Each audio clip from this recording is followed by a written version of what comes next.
আসসালামু আলাইকুম। আমার নাম জান্নাতুল নাসা মোমো। আমি 2022 সালে স্কয়ার কলেজ অফ নার্সিং থেকে আমার গ্রাজুয়েশন সম্পন্ন করেছি।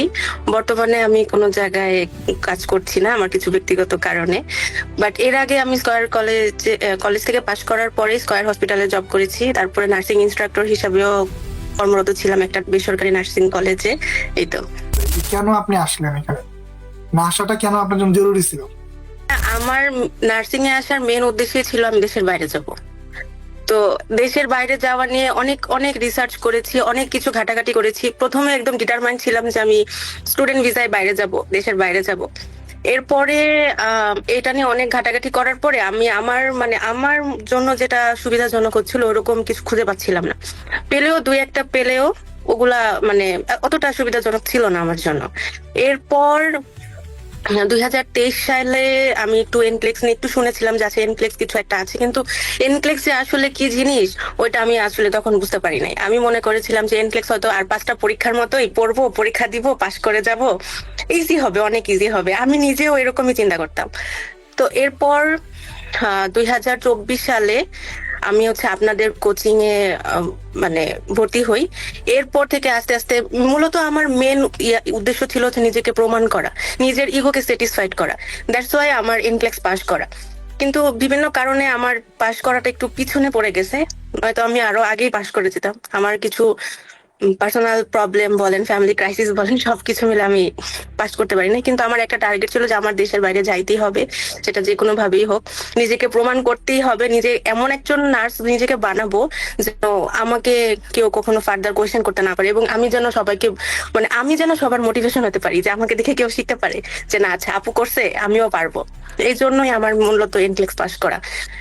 আমি চাইলে এনক্লেক্সটা ভাইয়া দেশের বাইরে যেও, ইউএসএ যেও দিতে পারতাম, কিন্তু নিজের ইগোকে স্যাটিসফাই করার জন্য, নিজেকে প্রমাণ করার জন্য আমি বাংলাদেশ থেকে এনক্লেক্সটা পাস করে তারপর ইউএসএ তে যাবো ইনশাআল্লাহ। আপনার এমটেক্স এর জন্য টোটাল প্রিপারেশনের সময়কালটা কতটুকু ছিল আর কি? আচ্ছা, তো আমার হলো 3 মাস তো আমি আপনাদের সঙ্গে, আপনাদের কোচিং এর সঙ্গে তালে তাল মিলিয়ে পড়াশোনা করার চেষ্টা করেছি। এরপরে আমার কিছু প্রবলেমের কারণে আমি একেবারেই একদম ডিটাচড হয়ে যাই, পড়াশোনা করতে পারি না। তারপরে আমি যখন একদম পড়ে গিয়ে জিরো থেকে আবার উঠে আসার চেষ্টা করি, তখন থেকে আমার পড়াশোনার সময় ছিল 7 মাস। আমি 7 মাস একদম কঠোর পরিশ্রম করেছি। তারপরে এন্ট্রান্স পরীক্ষা দিলাম, এরপরে পাশ করলাম আলহামদুলিল্লাহ। আচ্ছা, আপনার কাছে কি মনে হয় এমটেক্স প্রিপারেশনের জন্য মেইনলি কত মাস সময় প্রয়োজন আসলে? ভাইয়া এটা তো আসলে পার্সন টু পার্সন ভ্যারি করে, কিন্তু কেউ যদি কঠোর অধ্যবসায় করে তাহলে 6 থেকে 7 মাসের বেশি সময় লাগার কথা না। কিন্তু এক একজনের এক এক রকম সময় লাগতে পারে। কিন্তু মোটামুটি 1 বছরের মতো একটা টার্গেট থাকলে সে অবশ্যই এনক্লেক্স পাস করবে। কঠোর অধ্যবসায় যদি তার থাকে, মোটামুটি 1 বছরের মধ্যে তার সবকিছু কমপ্লিট হয়ে যাবে ইনশাল্লাহ। যদি ব্রেকডাউনটা হলো, এই ব্রেকডাউনের ফলে আপনার কি কি ক্ষতি হয়েছে? অনেক বড় ক্ষতি হয়ে গেছে। আমি এই যে একবার হোঁচট খেয়ে পড়েছি, ওখান থেকে উঠে আসতে আমার যে পরিমাণ কষ্ট হয়েছে, ওই পরিমাণ কষ্ট আসলে আমি চাই না কেউ করুক। অনেক কষ্ট হয়েছে। 3 মাস একটা গ্যাপ দেওয়ার পরে আমি সবকিছু ভুলে গেছি। আমি যখনই সাধারণ একটা থাইরয়েডের টপিক ধরলেও আমার কাছে মনে হতো যে নতুন। আমি আমার ক্রিটিক্যাল থিঙ্কিং ডেভেলপ করতে পারতাম না। প্রথম প্রথম আমার যেরকম ক্রিটিক্যাল থিঙ্কিং ছিল, ওই ব্রেকডাউনের পরে আমার ক্রিটিক্যাল থিঙ্কিং, অ্যানালাইটিক্যাল থিঙ্কিং আমার সবকিছু নষ্ট হয়ে গিয়েছিল। তো ওই 7 মাসে আমার ওই ক্রিটিক্যাল থিঙ্কিং ব্যাক করতে আমার অনেক কষ্ট হয়েছে, অনেক কষ্ট হয়েছে। আমার পড়া ধরতে, সবকিছু বুঝতে অনেক কষ্ট হয়েছে। যখন একটা ফ্লো থাকে, সবাই যখন একসঙ্গে আগায়, আপনাদের একটা মোটিভেশন থাকে, যখন একটা ফ্লো থাকে, ওই ফ্লো থেকে যখন কেউ পড়ে যায়, বা আমি যে কষ্টটা করছি ওইটা আসলে অনেক কষ্টের। ওই কষ্ট থেকে উঠে আসা আসলে অনেক কষ্টের। আমি চাই না ওই কষ্টটা কেউ করুক। কত সময় দৈনিক পড়াশোনা করতেন? ভাই আমি যখন সময় পেয়েছি আমি তখনই পড়তে বসেছি। এমনও হয়েছে রাত 2টায় ঘুম ভাঙছে, হঠাৎ করে ঘুম ভেঙে গেছে, একটা টপিক মাথায় ঘুরতেছে, আমি গুগল চ্যাট জিপিটি খুলে আমি ওটা ওটা নিয়ে পড়েছি। আমি রান্না করতে গিয়েছি, কানে ইয়ারফোন লাগিয়ে একটু লেকচার গুলো শুনেছি, কি বলছে একটু শুনলেও মনে থাকে, কি বলছে বা কি লেখা আছে একটু দেখলে, 10টা ওয়ার্ড পড়লে আমার 5টা ওয়ার্ড তো মনে থাকবে, তাই না? 10টা লাইন শুনলে আমার 2টা লাইনও তো মনে। আমার সবচেয়ে যেটা আমি বেশি ফলো করেছি সেটা ছিল আপনাদের লেকচার শিট গুলো। ভাইয়া আপনাদের লেকচার শিট গুলোতে কোন লেকচার শিটে কত নাম্বার পেজে কত কি আছে সেটা আমি মুখস্থ বলে দিতে পারবো এখন, আমি এত ভালো করে পড়েছি সেই লেকচার শিট গুলো। এবং আমি আপনাদের ভিডিওগুলো রেকর্ডেড ক্লাসগুলো যেগুলো থাকে ওগুলো খুব ভালো করে শুনেছি। কোন মিনিটে কোন কোন কথাটা ফাহাদ ভাইয়া বলবে, কোন কথাটা নোমান ভাইয়া বলবে, এখন আমি সেটা বলে দিতে পারবো। আমি এত ভালো করে এত মনোযোগ দিয়ে সেগুলো শুনেছি। এছাড়া আপনারা লাস্টের দিকে একটা বই প্রোভাইড করেছিলেন, ওই বইটা প্রায় আমি 2বার শেষ করেছি, অনেক ভালো করে পড়েছি বইটা। বইটা আমাকে অনেক হেল্প করেছিল। এছাড়াও আমি সবচেয়ে বেশি যেটা ফলো করেছি সেটা ছিল সিম্পল নার্সিং। ওটা আমার মানে অনেক অনেক বেশি পড়া হয়েছে সিম্পল নার্সিংটা। পড়া বলতে আমি সিম্পল নার্সিং এর ভিডিও গুলো দেখেছি। এছাড়া গুগল, চ্যাট জিপিটি, এই দুটো জিনিস আমাকে অনেক হেল্প করেছে। আর ইউটিউব চ্যানেলের মধ্যে সিম্পল নার্সিং ছিল সবচেয়ে বেশি আমি ফলো করেছি সিম্পল নার্সিং। এছাড়াও আরো কিছু ভিডিও চ্যানেল ছিল যেগুলো আমি মাঝে মাঝে একটু একটু আমার কোনো কিছু বুঝতে না পারলে ওগুলো আমি সার্চ করে ওখান থেকে বুঝে নিতাম। তারপরে আপনারা তো ছিলেন, আপনাদেরকে অনেক নক করেছি, যখন যেটা নক করেছি আপনারা আমাকে অনেক হেল্প করেছে।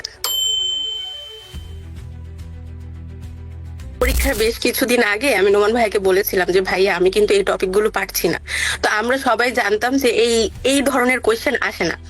তো ভাইয়া বলেছিল যে আপু চিন্তা করেন না, এরকম কোয়েশ্চেন আসবে না। কিন্তু আমি হলো কোনো একটা আমি আমি হাল ছেড়ে দিই নাই। কোনো একটা নতুন ওয়ার্ড যদি আমি পাইতাম সেটাকে নিয়ে আমি গুগল সার্চ করতাম।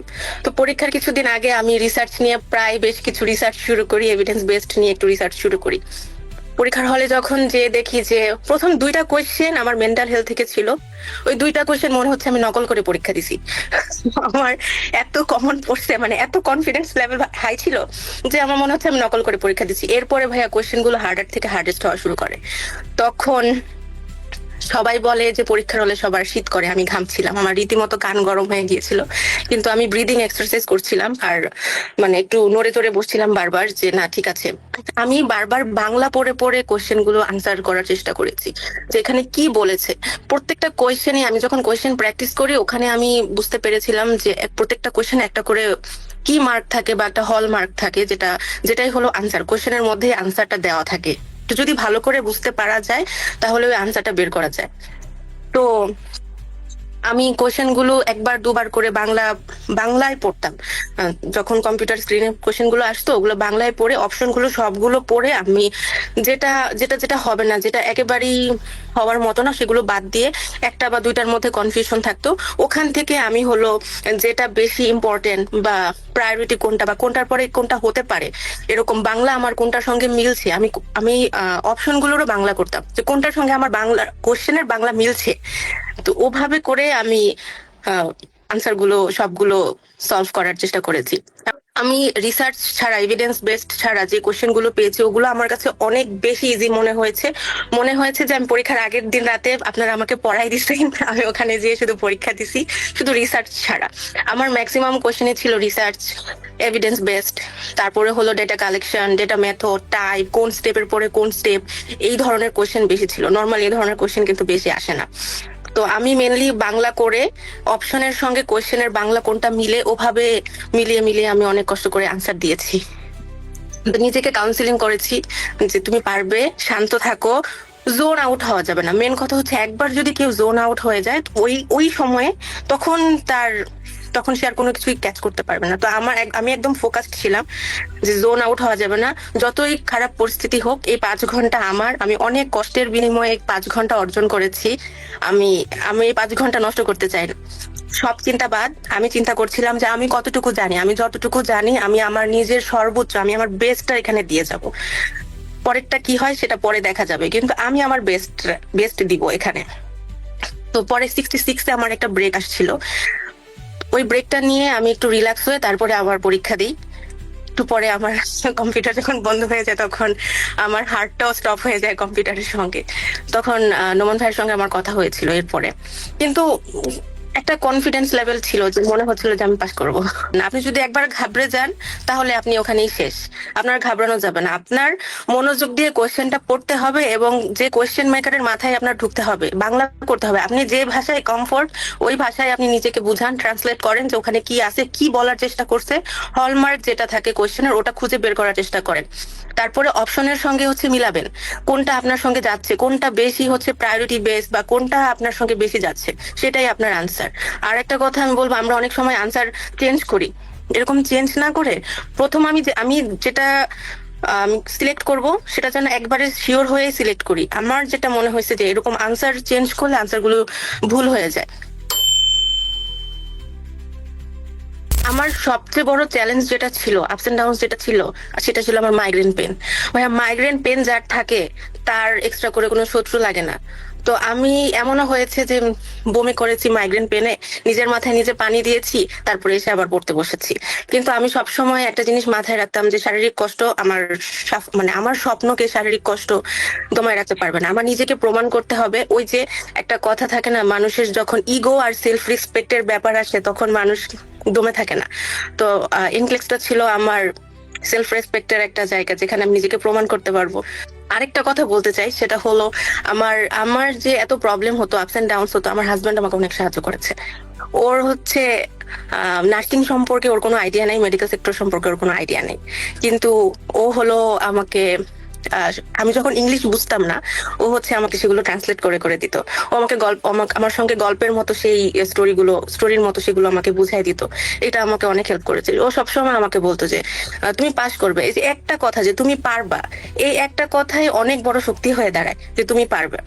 কোনো নেগেটিভ কথা আসলে তখন মাথায় কাজ করে না, তখন কেউ যদি একটুখানি সাপোর্ট দেয় এটাই অনেক বড় সাপোর্ট হয়ে দাঁড়ায়। আর আমার মানসিক যখন আমি ভেঙে পড়তাম, তখন আমি মাঝে মাঝে আপনাদেরকে নক দিতাম। নোমান ভাই তো আমাকে অনেক কাউন্সিলিং করেছে।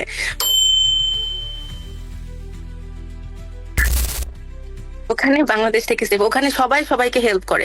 যদিও কমিউনিকেশন করতে একটু কষ্ট হবে, কারণ ওরা মালয়েশিয়ানরা মালে ভাষায় কথা বলে, ওরা ইংলিশ একটু কম বুঝে, কিন্তু ওরা আপনাকে যথেষ্ট হেল্প করবে। ওরা আপনাকে মানে right left, you go this way that way, এরকম করে ভাঙা ইংলিশে হলেও আপনাকে বুঝাই দিবে। আমি যখন পিয়ারসন ভূতে যাই, যাওয়ার পরে আমি যখন গাড়ি থেকে নামি, সঙ্গে সঙ্গে গার্ড দৌড়ে এসে আমাকে বলতেছে যে আপনি কোথায় যাবেন।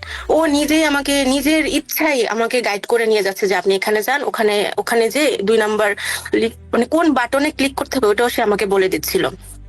আমার মনে হয় যে মানে বাংলাদেশ থেকে মালয়েশিয়া সেফ। কোনো মেয়েরা যদি একা যায় আর মেয়ের যদি মানে কনফিডেন্স ভালো থাকে, কোনো প্রবলেমই হবে না ইনশাল্লাহ।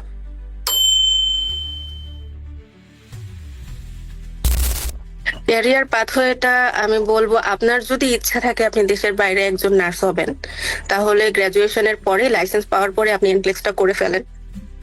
এনক্লেক্স করলে ভিসা হতে আপনার টাইম লাগবে। ইন দা মিন টাইম আপনি বাংলাদেশে আরো কিছু ডিগ্রি অর্জন করলেন। ডিগ্রি অর্জন করার পরে, ডিগ্রি অর্জনও শেষ হবে, আপনার ভিসাও হয়ে যাবে, আবার আপনার এক্সপিরিয়েন্সও চলে আসবে। যদি কারো ইচ্ছা থাকে দেশের বাইরে যাওয়ার, তাহলে পরীক্ষায় মানে গ্রাজুয়েশন কমপ্লিট করার পরে, লাইসেন্স নেওয়ার পরে তার এনক্লেক্স করে ফেলাটাই বেটার হবে, ওয়েট না করা। কারণ পড়াশোনার সঙ্গে লেগে থাকলে ব্রেন একরকম অ্যাক্টিভ থাকে। আমি যদি পারি পাশ করে আসতে, আমি যদি আমার স্বপ্ন পূরণ করতে পারি, নিজেকে প্রমাণ করতে পারি, তাহলে এখনো অনেক দেরি হয় নাই। একটু দেরি হয়েছে, বাট বেশি দেরি হয় নাই। আপনারা যদি এখনো চেষ্টা করেন, আপনারা পারবেন। কারণ আপনি আপনি অনেক, যতটুকু মনে করছেন যে আমি স্ট্রং না বা আমি পারবো না, তার থেকে বেশি স্ট্রং আপনি নিজে, কিন্তু আপনি বুঝতে পারছেন না। একটু কষ্ট করেন, একটু লেগে থাকেন, একটু চেষ্টা করেন, মন দিয়ে পড়াশোনা করেন, আপনি অবশ্যই পারবেন। আপনি দৈনিক মিনিমাম 5 থেকে 6 ঘন্টা পড়েন।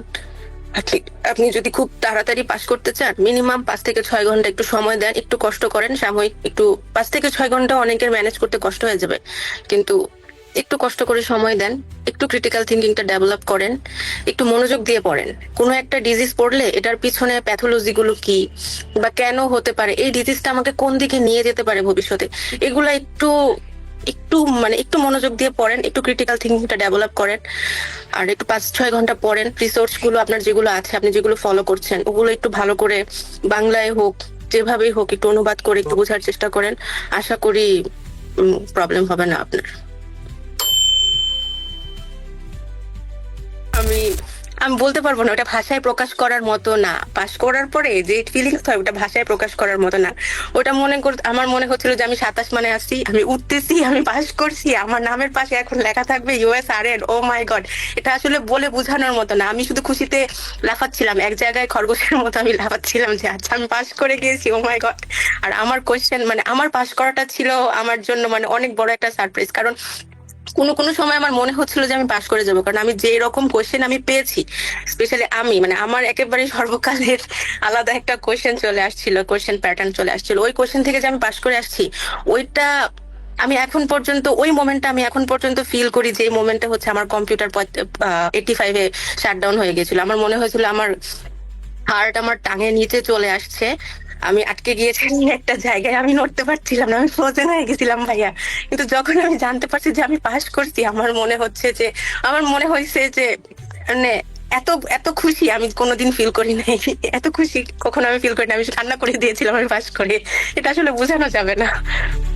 অনেক বেশি কৃতজ্ঞ, আপনারা যেভাবে আমাকে ইনফ্লুয়েন্স করছেন ওইটা আসলে আমি মানে ভাষায় প্রকাশ করতে পারবো না। আপনারা দুজন আমাকে অনেক হেল্প করেছেন, থ্যাংক ইউ সো মাচ। আর আপনাদের রিসার্চ মানে আপনাদের যে শিটগুলো বইগুলো এগুলো আমাকে অনেক বেশি হেল্প করেছে।